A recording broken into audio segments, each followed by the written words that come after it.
So I may be wrong here, but I think this is the proper way to get to your fuel pump in a Grand Cherokee. You just completely cut out the spare tire well. Gives you beautiful access to your fuel tank and all your connections. It is the absolute easiest way to change a fuel pump.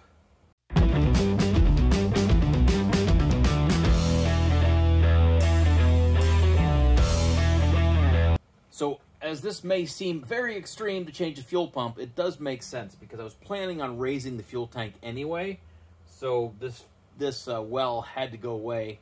I'm running bigger than stock tires, so the well does me no good. It's not going to fit a spare tire. So all it does is make a big empty void. So we got that cut out, and we're going to put a new plate of steel across the top of here. And I think I'm going to probably bolt it in with some foam to make it weather tight. That way I do have good access to my gas tank if I ever do need to get in there again. For the next piece of this puzzle is the steel cover that I'm putting on here. I have it fitted to the back reasonably well. So what I had done there to get it shaped right, is I actually made a tape template. I just kind of put that in the corner so I could get that shape to follow nicely.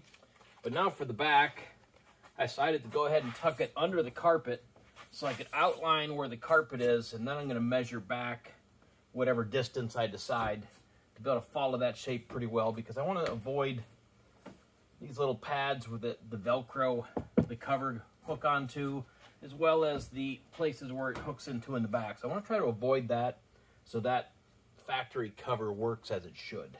All right, so now the carpet's exposed again. I can see that's only in about a ½ an inch from the edge.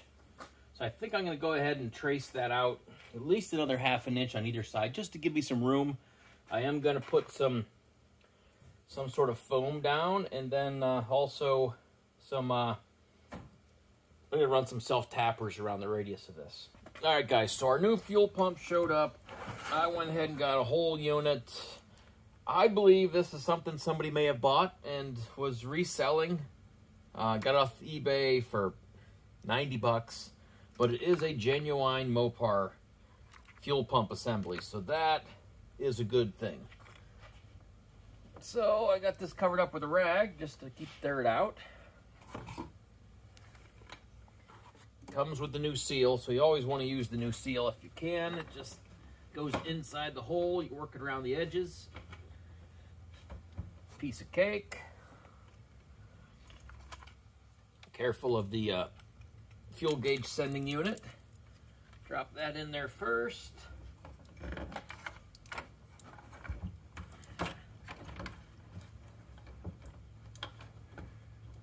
So for some reason there's an arrow on this fuel pump that points directly back. And of course that just lines up your feed and return lines exactly where it needs to be. So it's pretty self-explanatory where this goes. Pop the lines in.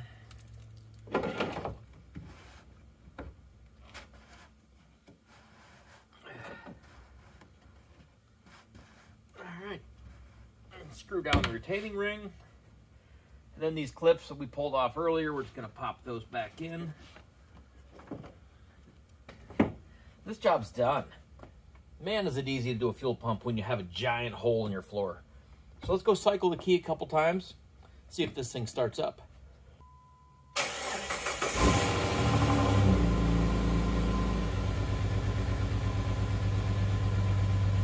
tell you, it is just that easy. It's nice to have good quality parts. I know I tried swapping in just a pump into the stock sending unit, fought with it. Now I put the right part in, it fires right up.